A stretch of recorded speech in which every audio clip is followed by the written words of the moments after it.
माघ मास महात्म्य। महात्मा पुष्कर के द्वारा नरक में पड़े हुए जीवों का उद्धार। वशिष्ठ जी कहते हैं, राजन, माघ स्नान और उपवास आदि महान पुण्य करने वाले मनुष्य इसी प्रकार दिव्य लोकों में आते जाते रहते हैं। पुण्य ही सर्वत्र आने जाने में कारण है। पूर्व काल में विप्रवर पुष्कर भी यमलोक में गए थे और वहां बहुत से नारकीय जीवों को नरक से निकालकर फिर यहीं आ पूर्ववत अपने घर में रहने लगे।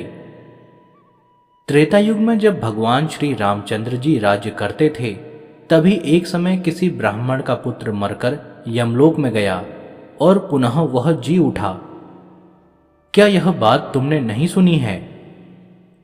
देवकी नंदन श्री कृष्ण ने अपने गुरु सांदीपनि के पुत्र को, जिसे बहुत दिन पहले ही ग्राह ने अपना ग्रास बना लिया था, पुनः यमलोक से ले आकर गुरु को अर्पण किया। इसी प्रकार और भी कई मनुष्य यमलोक से लौट आए हैं। इस विषय में संदेह नहीं करना चाहिए। अच्छा बताओ, अब और क्या सुनना चाहते हो? दिलीप ने पूछा, मुने, पुष्कर नामक श्रेष्ठ ब्राह्मण कहाँ के रहने वाले थे? वे कैसे यमलोक में आए और किस प्रकार उन्होंने नरक से पापियों का उद्धार किया? वशिष्ठ जी बोले, राजन, मैं महात्मा पुष्कर के चरित्र का वर्णन करता हूं।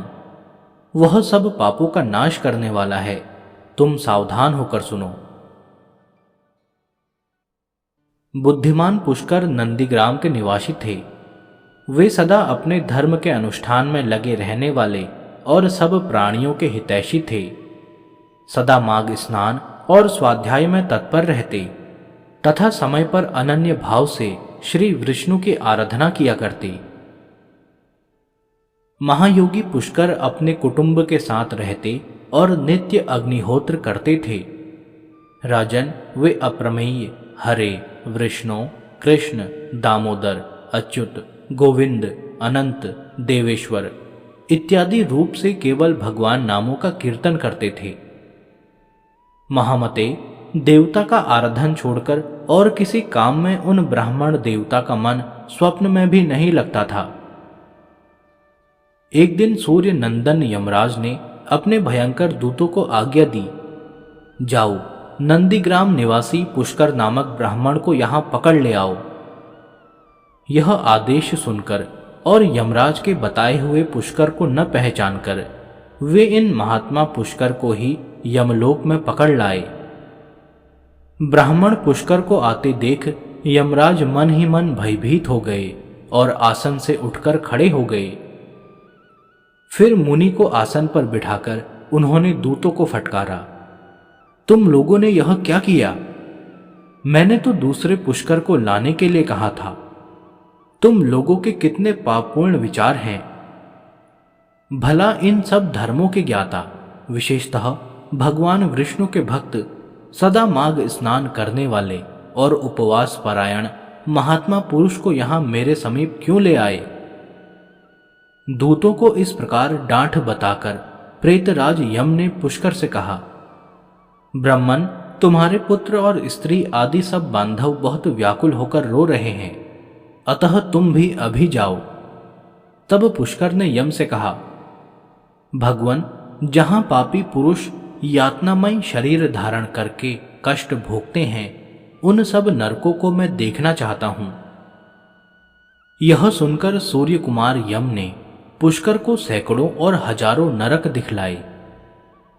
पुष्कर ने देखा, पापी जीव नरकों में पड़कर बड़ा कष्ट भोगते हैं। कोई सूली पर चढ़ते हैं, किन्हीं को व्याघ्र खा रहा है, जिससे वे अत्यंत दुखित हैं। कोई तपी हुई बालू पर जल रहे हैं, किन्हीं को कीड़े खा रहे हैं। कोई जलते हुए घड़ों में डाल दिए गए हैं, कोई कीड़ों से पीड़ित हैं। कोई असीपत्र वन में दौड़ रहे हैं, जिससे उनके अंग छिन्न भिन्न हो रहे हैं। किन्हीं को आरों से चीरा जा रहा है, कोई कुल्हाड़ों से काटे जाते हैं। किन्हीं को खारी कीचड़ में कष्ट भोगना पड़ता है, किन्हीं को सुई चुभो चुभोकर गिराया जाता है और कोई सर्दी से पीड़ित हो रहे हैं। उनको तथा अन्य जीवों को नरक में पड़कर यातना भोगते देख पुष्कर को बड़ा दुख हुआ। वे उनसे बोले, क्या आप लोगों ने पूर्व जन्म में कोई पुण्य नहीं किया था जिससे यहां यातना में पड़कर आप सदा दुख भोगते हैं?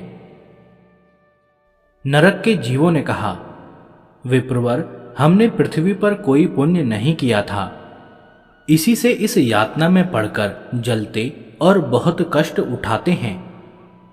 हमने पराई स्त्रियों से अनुराग किया, दूसरों के धन चुराए, अन्य जीवों की हिंसा की, बिना अपराध ही दूसरों पर लांछन लगाए, ब्राह्मणों की निंदा की और जिनके भरण पोषण का भार अपने ऊपर था उनके भोजन किए बिना ही हम सबसे पहले भोजन कर लेते थे।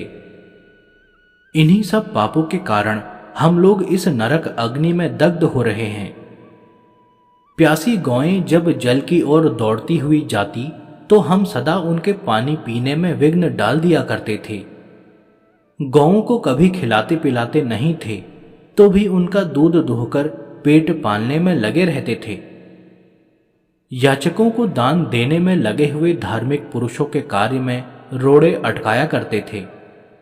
अपनी स्त्रियों को त्याग दिया था, व्रत से भ्रष्ट हो गए थे, दूसरे के अन्न में ही सदा रुचि रखते थे, पर्वों पर भी स्त्रियों के साथ रमण करते थे, ब्राह्मणों को देने की प्रतिज्ञा करके भी लोभवश उन्हें दान नहीं दिया। हम धरोहर हड़प लेते थे, मित्रों से द्रोह करते तथा झूठी गवाही देते रहते थे। इन्हीं सब पापों के कारण आज हम दग्ध हो रहे हैं। पुष्कर ने कहा, क्या आप लोगों ने भगवान जनार्दन का एक बार भी पूजन नहीं किया? इसी से आप ऐसी भयानक दशा को पहुंचे हैं। जिन्होंने समस्त लोकों के स्वामी भगवान पुरुषोत्तम का पूजन किया है, उन मनुष्यों का मोक्ष तक हो सकता है, फिर पाप क्षय की तो बात ही क्या है। प्रायः आप लोगों ने श्री पुरुषोत्तम के चरणों में मस्तक नहीं झुकाया है, इसी से आपको इस अत्यंत भयंकर नरक की प्राप्ति हुई है। अब यहां हाहाकार करने से क्या लाभ? निरंतर भगवान श्री हरि का स्मरण कीजिए। वे श्री विष्णु समस्त पापों का नाश करने वाले हैं। मैं भी यहां जगदीश्वर के नामों का कीर्तन करता हूं। वे नाम निश्चय ही आपका कल्याण करेंगे। नरक के जीवों ने कहा, ब्रह्मन, हमारा अंतःकरण अपवित्र है, हम अपने पाप से संतप्त हैं। ऐसे समय में आपके शरीर को छूकर बहने वाली वायु हमें परम आनंद प्रदान करती है। धर्मात्मन, आप कुछ देर तक यहां ठहरिए, जिससे हम दुखी जीवों को क्षण भर भी तो सुख मिल सके। ब्रह्मन, आपके दर्शन से भी हमें बड़ा संतोष होता है। अहो, हम पापी जीवों पर भी आपकी कितनी दया है। यमराज ने कहा, धर्म के ज्ञाता पुष्कर, तुमने नरक देख लिया, अब जाओ। तुम्हारी पत्नी दुख और शोक में डूबकर रो रही है। पुष्कर बोले, भगवान, जब तक इन दुखी जीवों की आवाज कानों में पड़ती है तब तक कैसे जाऊं? जाने पर भी वहां मुझे क्या सुख मिलेगा? आपके किंकरों की मार खाकर जो आग के ढेर में गिर रहे हैं, उन नारकीय जीवों की यह दिन रात की पुकार सुनिए। कितने ही जीवों के मुख से निकली हुई यह ध्वनि सुनाई देती है, हाय मुझे बचाओ, मेरी रक्षा करो, रक्षा करो।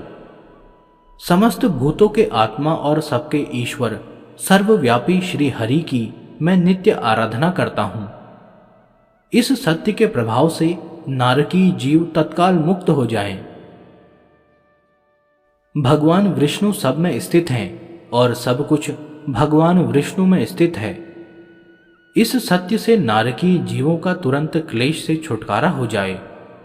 हे कृष्ण, हे अच्युत, हे जगन्नाथ, हे हरे, हे विष्णु, हे जनार्दन, यहां नरक के भीतर यातना में पड़े हुए इन सब जीवों की रक्षा कीजिए। पुष्कर के द्वारा उच्चारित भगवान के नाम सुनकर वहां नरक में पड़े हुए सभी पापी तत्काल उससे छुटकारा पा गए। वे सब बड़ी प्रसन्नता के साथ पुष्कर से बोले, ब्रह्मन, हम नरक से मुक्त हो गए। इससे संसार में आपकी अनुपम कीर्ति का विस्तार हो। यमराज को भी इस घटना से बड़ा विस्मय हुआ। वे पुष्कर के पास जा प्रसन्न चित्त होकर वरदान के द्वारा उन्हें संतुष्ट करने लगे। वे बोले, धर्मात्मन, तुम पृथ्वी पर जाकर सदा वहीं रहो। तुम्हें और तुम्हारे सुहृदों को भी मुझसे कोई भय नहीं है। जो मनुष्य तुम्हारे महात्म्य का प्रतिदिन स्मरण करेगा, उसे मेरी कृपा से अपमृत्यु का भय नहीं होगा। वशिष्ठ जी कहते हैं, यमराज के यूं कहने पर पुष्कर पृथ्वी पर लौट आए और यहां पूर्ववत स्वस्थ हो भगवान मधुसूदन की पूजा करते हुए रहने लगे। राजन, मेरे द्वारा कहे हुए महात्मा पुष्कर के इस महात्म्य को जो सुनता है, उसके सारे पापों का नाश हो जाता है। भगवान विष्णु का नाम कीर्तन करने से जिस प्रकार नरक से भी छुटकारा मिल जाता है, वह प्रसंग मैंने तुम्हें सुना दिया। आदि पुरुष परमात्मा के नामों की थोड़ी सी भी स्मृति संचित पापों की राशि का तत्काल नाश कर देती है। यह बात प्रत्यक्ष देखी गई है। फिर उन जनार्दन के नामों का भलीभांति कीर्तन करने पर उत्तम फल की प्राप्ति होगी। इसके लिए तो कहना ही क्या है।